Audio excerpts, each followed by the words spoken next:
I grew up in Ocean Springs, Mississippi. I was a 12-year student of the Ocean Springs. I had grown up Catholic, and I love the church, still do. I have a great respect for the Catholic Church. And as a young boy, I was an altar boy, and I usually went to church with my mother. In our family, it was my mother and my brother and I who went to church. Later in his life, my dad became serious about going back to church. Growing up, I was an altar boy, and I enjoyed it. And then as a teenager, my interest sort of expanded, and I began to be interested in other religions as well. So I read a book by a scholar named Houston Smith on the world religions. And I read about Hinduism and Buddhism and Islam and Judaism. And something kind of happened with my Catholic identity. I became more and more serious about my faith.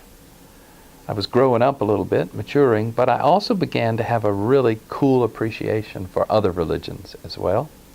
So in the midst of this, while appreciating other religions, studying other religions, my own sense of who I was getting deeper, and my own religious identity. And probably around the age of 16 or 17, I began thinking seriously about ordained ministry.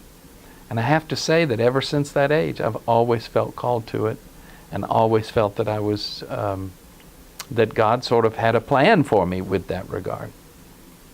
When I graduated from Ocean Springs High School, I was 17, and that was in long time ago, 1978. And I went off to a little seminary near Covington, Louisiana, called St. Joseph Seminary College. It is run by a community of Benedictine monks. And I was in and out of seminary for about 3 years because I was dating a young lady named Tammy.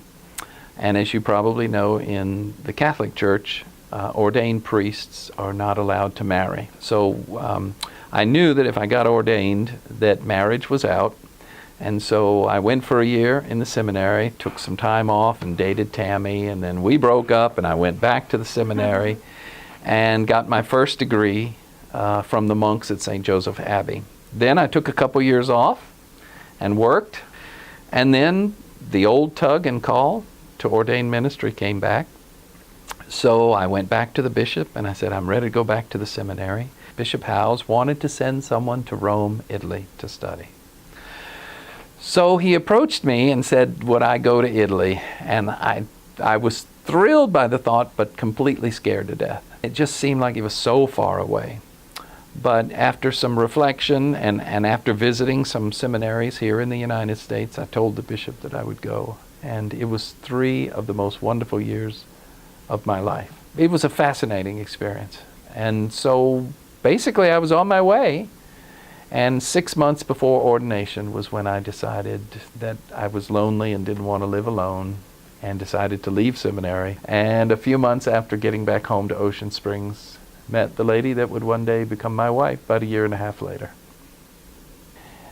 But when I finally left the seminary that last time and broke those ties, the hardest part was really to stop thinking of myself in a way that I had been thinking of myself for so long. I had a number of different jobs that were not related to church work at all. As I sort of made that break in my psychology, this is not who I am, I'm not going to do this anymore. But then a job opened up at a Catholic school, and I went back to doing that kind of church work, which is really, educating young ladies in a Catholic school, and I taught theology for 8 years. And it was during that time, once again, here I am on a regular basis talking about what the church believes, teaching what the church believes. Episcopal friends for a long time had been telling me that they would like to put me to work, and that of course it was all right to be married as an Episcopal priest. But I told them for years and years, can't do it. Can't do it. I'm a Roman Catholic. I'm not an Episcopalian. And I reflected, and I studied, and I read, and then it was like one day as if God just sort of dinged me on the back of the head and said, what are you waiting for? This change going from Catholic to Episcopalian just very slowly happened. I mean, for years I thought it couldn't happen. And then one day it was like, gosh, I'm ready.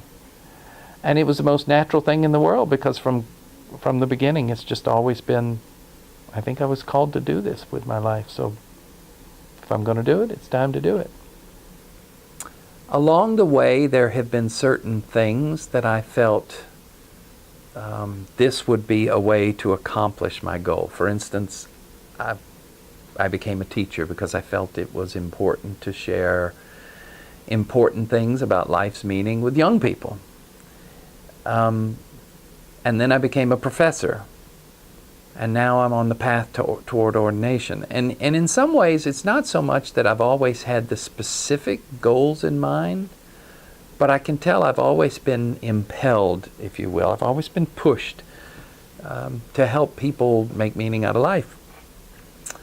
And so being a teacher, being a professor, being an ordained priest, these are simply ways to do what I think I was put here to do. Because I'm doing what I think I'm called to do, and that is to help other people like me figure out what life means to them, these become the tools, and as the years go by, gates open, you go, oh, I think I need to walk through that gate, because that's the gate that will help me continue to do this as well as I can.